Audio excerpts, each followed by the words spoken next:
Olá a todos. Uma vez mais, sejam muito bem-vindos ao podcast da Reunião de Estudos do Evangelho do Grupo Espírita Irmão Áureo. Hoje, na verdade, o segundo episódio do ano 2024, a gente teve o especial de Ano Novo, mas o primeiro em que a gente retoma o fluxo normal das nossas atividades. Então, aqui a gente estuda tanto o Evangelho quanto as obras subsidiárias da doutrina espírita que nos permitam um aprofundamento nas lições que Jesus nos trouxe. Estamos atualmente seguindo o livro Jesus no Lar, de Neio Lúcio, psicografia de Francisco Cândido Xavier. Quem preparou a reflexão de hoje foi o Ítalo Bianchi, com base no capítulo 6, uma lição relativamente curta, mas muito profunda. Vocês vão perceber nas reflexões que o Ítalo traz. O título dela é Os Instrumentos da Perfeição. Daqui a pouquinho escutaremos juntos. O Ítalo traz reflexões e provocações bastante interessantes. E, como a gente retoma o fluxo normal, não se esqueça, porque fica aqui o convite. Mais tarde teremos no nosso canal do YouTube uma live onde a gente vai ter mais tempo, um pouquinho mais de tempo, para ficar com gostinho de quero mais, para a gente aprofundar, debater todas as questões relacionadas a esse estudo. Você é nosso convidado de honra para estar ao vivo, é bem gostoso, Um momento que passa rápido, mas muito agradável. Se não puder assistir, não tem problema, fica gravado. E aqui a gente relembra que a gente está em todas as mídias sociais e te convida a participar conosco nessa obra de divulgação, mas sobretudo em participar, É importante a sua opinião, a sua colocação, coloque o seu comentário, sua crítica, sua sugestão, enfim. O convite é para que juntos possamos envolver o nosso sentimento, a nossa participação e divulgar, ok? A gente lembra também que sempre nos comentários a gente coloca os links estendidos de várias lições que aprofundam o tema. Você está convidado a estudar, a acessar cada link, enfim, oportunidade a mais para a gente aprofundar aí o nosso estudo da doutrina espírita. Finalmente, a gente vai ter aqui, depois das reflexões, o nosso momento de oração, e a gente sempre inicia o nosso momento de prece com uma leitura de uma poesia. Normalmente a gente tem a companhia da poetisa Maria Dolores. Hoje não vai ser diferente, então você está convidado a ficar até o final e a orar com a gente, tá bom? E por fim, a gente deixa aqui o nosso último convite de sempre. Vamos ouvir?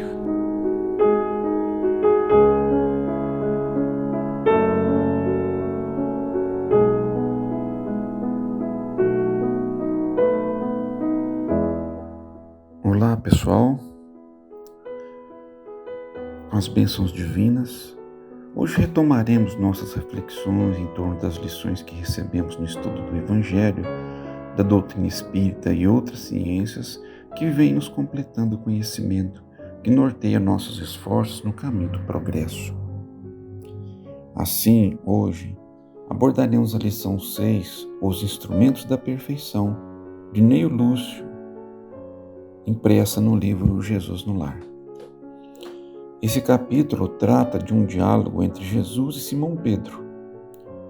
O discípulo passou por algumas experiências bastante comuns a todos nós, tendo relatado ao Cristo o acontecimento, quando Jesus, como nunca deixava passar um momento para ensinar o caminho do amor, chamou a Pedro às justas consigo mesmo. Tendo ele, Pedro, o espírito ralado por extremo desgosto, agastara-se com parentes descriteriosos e rudes. Velho tio acusara-o de dilapidador dos bens da família, e um primo ameaçara esbofeteá-lo na via pública. Nos relata Neio Lúcio, mostrando que as experiências dos discípulos não eram diferentes dos nossos dissabores e desafios, o que nos coloca na linha direta desse ensinamento, pois que todos os dias precisamos tomar decisões na solução dos nossos dilemas. Um parente difícil, o amor não correspondido, uma situação controversa, mesmo um chefe ríspido, um amigo que nos causa contrariedades, enfim, uma série de proposições da vida que nos encaminha para o fim a que estamos destinados. Segundo relatos da doutrina espírita, que seja o amor, a justiça e a caridade. Mas não vivemos uma vida plena. É compreensível que os conflitos surjam, não que sejam propriamente negativos, mas desafiadores, porque tolerar alguém ou alguma atitude, mesmo de quem nós tenhamos afeto ou proximidade, talvez seja uma prova dura, pois precisa ser processada de dentro para fora de nossa alma. Na busca dos recursos que dispomos e do conhecimento adquirido no decorrer da vida. Como nos diz Emmanuel no livro Irmão, num pequeno recorte da lição 8, intitulada Perfeição e Aperfeiçoamento, ele diz: não podes, sem dúvida, revelar de improviso a resistência do mártir ante os sofrimentos que te assaltam a vida.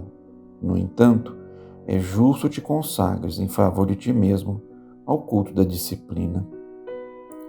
Nos lembramos aqui do Emmanuel, quando disse ao Chico Xavier no início de sua tarefa, aludindo sobre o primeiro passo para atingir um objetivo: disciplina, em toda a sua extensão, como preparação para as lições maiores da vida. Levados por uma força irresistível chamada progresso, que é uma lei, caminhamos de estação em estação, cumprindo ciclos de aprendizado e trabalho, e ninguém se furta de tal desígnio. Nessa lição, o Cristo perguntou a Pedro: o que fizeste, Simão, ante as arremetidas dos familiares incompreensivos? Olha, sem dúvida reagi como devia. Coloquei cada um no seu lugar próprio. Respondeu Pedro. Precisamos aqui fazer algumas considerações importantes. Primeiro, a pergunta de Jesus é direcionada à humanidade inteira, pois que estamos compartilhando experiências que vão se alternando no decorrer das reencarnações. Hoje pai, mãe, ora filho, sobrinho, amigo, parente e outros. Em um reencontro com as escolhas feitas neste e em outros ciclos, que nos levam à necessidade de recomposição com aqueles que ferimos, na correção do roteiro da vida que escolhemos, na busca de uma nova forma de viver. Baseada num aprendizado mútuo, porque não existem injustiçados, mas comprometidos com a lei divina, que é amor, justiça e caridade. Portanto, usurpamos o que Deus nos ofereceu com a vida e assim, aqui estamos para nos corrigir. Em segundo lugar, a resposta de Pedro é bastante peculiar para quantos de nós ainda não conseguiram desvencilhar-se do personalismo e do egoísmo, presentes no padrão espiritual construídos por nós. Basta analisarmos as nossas reações no cotidiano, atendendo ao aconselhamento de Agostinho, quando diz para submetermos nossas ações e reações ao crivo da razão, à luz do Evangelho, para determinarmos nossa posição e alinharmos as possíveis mudanças que a vida pede. Além disso, não nos limitamos a ver o erro do outro, mas nos apressamos a julgar e mais, tecermos inclusive as penas. Nem Jesus se prestou a tal atitude. Mesmo ele sendo a perfeição de um modelo e guia da humanidade, deixando para Deus tal atitude. Ainda com o apoio do Emmanuel no mesmo texto citado acima, que continua a nos dizer que não sustentarás de inopino a atitude superior e espontânea da beneficência simples e pura diante daquele que te apunhala com a lâmina invisível da ofensa, mas pode sorrir, contendo os instintos de reação ao preço do esforço supremo de quem sabe que nada existe oculto para a verdadeira justiça. Ou seja, meus irmãos, não alcançaremos vitória sem trabalho íntimo, sem acréscimo de esforço e conhecer mais e melhor a vida, meditar em nossas posturas, sem que haja consequências funestas em todos os sentidos. Para atingir a meta, trabalho e perseverança no plantio de dias melhores. Um terceiro aspecto é a orientação que o Cristo asseverou ao discípulo dizendo: As pessoas com as quais nascemos na Terra são os primeiros e mais importantes instrumentos que recebemos do Pai para a edificação do reino de Deus em nós mesmos.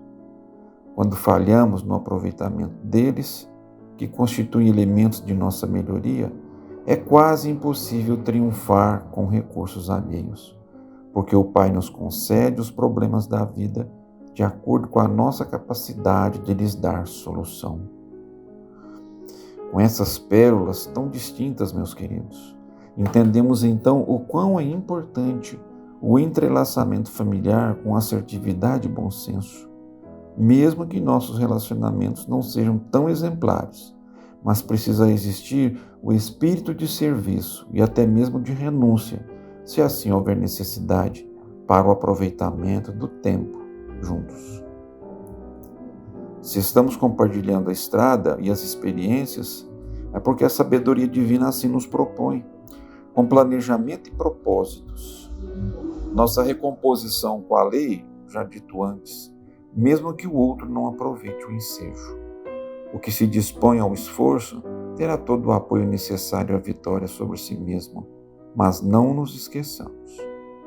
Em nossa preparação, nos deparamos com a mensagem da Meimei, bastante oportuna para ser trazida à nossa reflexão. Registrada no livro Pai Nosso, na lição número 5, Reflexões. Começa assim: podemos discernir a vontade de Deus em todas as situações. No sofrimento é a paciência, na perturbação é a serenidade. Diante da maldade é o bem que auxilia sempre. Perante as sombras é a luz. No trabalho é o devotamento ao dever. Na amargura é a esperança. No erro é a corrigenda. Na queda é o reerguimento. Na luta é o valor moral. Na tentação é a resistência. Junto à discórdia é a harmonia. À frente do ódio é o amor. No ruído da maledicência é o silêncio. Na ofensa é o perdão completo. Na vida comum é a bondade em favor de todos. Por isso, agradecemos aos irmãos de luz que nos envolvem de amor e caridade, nos inspirando o bem, nos orientando ao amor. Por isso, graças damos, Mestre. Que assim seja. Iniciamos o nosso momento de oração de hoje com a poesia Canção do Serviço, de Maria Dolores. Ouve, alma irmã, se pretendes realizar uma empresa de amor, não te deites à sombra do pesar, nem te ponhas a ouvir o peito fatigado e sofredor. Para elevar e redimir, vencer e edificar, em demanda ao porvir, sempre melhor sorrir que lastimar. Sobre a terra, trabalha com teu sonho, como o escultor brunindo a pedra bruta, e nos dias do círculo enfadonho, de amargura, tristeza, cinza e luta, lembra-te sempre disso. Tudo que a vida guarda, de belo, grande e bom, é força de bondade inflamada em serviço. Se a calúnia te espia, serve mais, dia a dia. Esmera-te a esquecer aquilo que te ofende, pois quem ama em verdade, naquilo em que se agrade ou desagrade, tanto mais serve, quanto mais compreende. Se a injúria te atrapalha e a incompreensão te humilha, lê a doce cartilha que a natureza escreve, maternal. Da lama ao céu, por lei da clemência divina, o serviço domina, onde o bem vence o mal. O regato que alenta, frondes, frutos, raízes, tanto quanto sustenta as serpentes e os vermes infelizes, serve cativo ao chão. A planta que suprime o martírio da fome, nasce, cresce, trabalha e se consome, torturada e esquecida, sem aguardar qualquer compensação, para suster-te a vida. O sol dissipa as trevas sem barulho, dá-se esplendora e, sem que a noite o vença, serve, triunfante e bom, sem migalha de orgulho, da cúpula anilada, acolhedora e imensa, às furnas abissais. Se queres atingir a concretização dos teus mais belos ideais, alma irmã, serve mais. E, alcançando a vitória do teu sonho na senda transitória, perceberás, então, por mais servir e mais aprimorar-te, que a presença de Deus, onde transites, é serviço brilhando em toda parte, para o bem sem limites. E nas reflexões de hoje, mestre amigo, ajuda-nos a lembrar a tua lição, para que ela fique gravada em nossas mentes e também em nossos corações, de que a vida nos convida à realização incessante, seja nas construções mentais e afetivas no nosso interior, seja no convívio e na busca salutar de estarmos juntos aos corações no dia a dia. Ajuda-nos a lembrar e relembrar teu exemplo, mestre amigo, guiando-nos os passos bem de perto, e assim sentir-te bem próximo aos nossos corações, dando-nos força, ânimo e, sobretudo, afeto. Ajuda-nos a lembrar do teu exemplo, que sempre confiou integralmente na providência divina e nos ensinou a reconhecer, em toda a vida que nos cerca, a presença de Deus, nosso Pai, de amor e de bondade e de profunda misericórdia. Ampara-nos, mestre amigo, para que, não nos esquecendo jamais dessas lições, saibamos aproveitar o tempo e construir em nosso espírito, em nossos corações, em nossas vidas, um dia a dia melhor e mais proveitoso. Que a tua luz esteja em nossos corações, guiando-nos os passos, ensinando-nos a servir sempre. Graças te damos, que assim seja.